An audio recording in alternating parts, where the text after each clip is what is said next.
नमस्कार। आज हम हरियाणा के असंध विधानसभा क्षेत्र के नतीजों को जरा गहराई से समझेंगे। ये सिर्फ हार जीत के आंकड़े नहीं हैं, बल्कि ये जमीन की सामाजिक और आर्थिक हकीकत का एक आईना है। हमारा मकसद है डेटा के जरिए ये समझना कि एक इतने करीबी मुकाबले, एक फोटो फिनिश के पीछे कौन सी ताकतें काम कर रही थीं। देखिए, किसी भी चुनाव को समझने के लिए सबसे पहले उस जगह को समझना पड़ता है। यह है असंध, एक ऐसा इलाका जिसकी आत्मा किसानी में बसती है, जहां की अर्थव्यवस्था और समाज दोनों जमीन से ही जुड़े हुए हैं। यहीं के लोगों की उम्मीदें, उनकी मुश्किलें चुनावी नतीजों को असली शक्ल देती हैं। तो हम इसे 5 हिस्सों में देखेंगे। पहले, यहां का सामाजिक ताना बाना क्या है। फिर 2024 का फैसला क्या कहता है। इसके बाद हम नतीजों की बनावट को समझेंगे। फिर देखेंगे कि यहां का चुनावी इतिहास कैसा रहा है, और आखिर में डेटा पर आधारित एक ठोस रणनीति पर बात करेंगे। चलिए पहले हिस्से से शुरू करते हैं, सामाजिक ताना बाना। यह समझना बहुत जरूरी है कि यहाँ की जमीन किसानों और उनके संघर्षों की कहानी कैसे कहती है। असंध का जो सामाजिक समीकरण है वो काफी दिलचस्प और संतुलित है। यहाँ कोई एक जाति हावी नहीं है। जाट सिख, ब्राह्मण, दलित और दूसरे समुदाय सबकी लगभग बराबर की हिस्सेदारी है। अर्थव्यवस्था पूरी तरह से खेती पर टिकी है, लेकिन जमीन पर 3 बड़ी चिंताएं साफ नजर आती हैं: नौजवानों में बेरोजगारी, खेती का संकट और बढ़ती महंगाई। इन्हीं मुद्दों से लोगों की गरिमा और उनका भविष्य जुड़ा है, और एक जिम्मेदार समाज में इन समस्याओं पर खुलकर बात करना ही पहला कदम होता है। अब बात करते हैं 2024 के जनादेश की। नतीजे इतने करीबी थे कि आप कह सकते हैं कि वो एक सूत के धागे पर टिके थे। जीत और हार का फर्क था सिर्फ 1.42%, यानी कुल 2306 वोट। सोचिए, जब फैसले इतने कम अंतर से होते हैं तो ये अपने आप में शासन की स्थिरता और जनादेश की ताकत पर बहुत गहरे सवाल खड़े कर देता है। ये बार चार्ट जनादेश के बंटवारे को बिल्कुल साफ कर देता है। जीतने वाली पार्टी बीजेपी को मिले 33.74% वोट, और दूसरे नंबर पर रही कांग्रेस को मिले 32.32%। ये एक बटावा जनादेश है, जो दिखाता है कि समाज किसी एक तरफ पूरी तरह से नहीं झुका है। तो सवाल ये उठता है कि ये जनादेश इतना बटा हुआ क्यों था। चलिए नतीजों की इस बनावट का विश्लेषण करते हैं। जवाब आपको इस चार्ट में मिलेगा। देखिए, सरकार के खिलाफ वोट 54% से भी ज्यादा था, लेकिन वो एक जगह नहीं पड़ा। वो कांग्रेस, बसपा और दूसरी पार्टियों में बंट गया।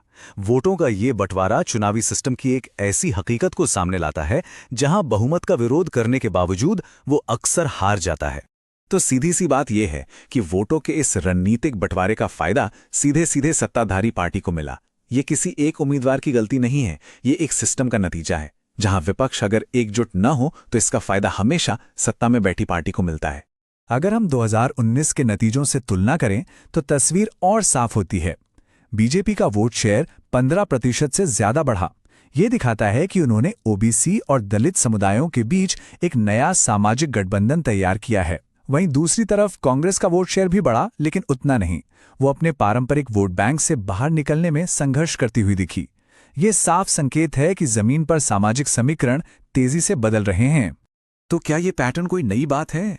चलिए जरा इतिहास में झांकते हैं, क्योंकि अक्सर भविष्य का रास्ता अतीत में ही छिपा होता है। ये टाइमलाइन दिखाती है कि असंध का वोटर किसी एक पार्टी से बंद कर नहीं रहता। 2005 में कांग्रेस जीती, 2014 में बीजेपी आई, और 2019 में तो जनादेश इतना बटा हुआ था कि कोई भी 20% पार नहीं कर पाया। ये अस्थिरता नहीं है, ये एक समझदार वोटर की निशानी है, जो हर बार काम के आधार पर अपना फैसला लेता है। तो इतिहास से 2 बातें बिल्कुल साफ हो जाती हैं।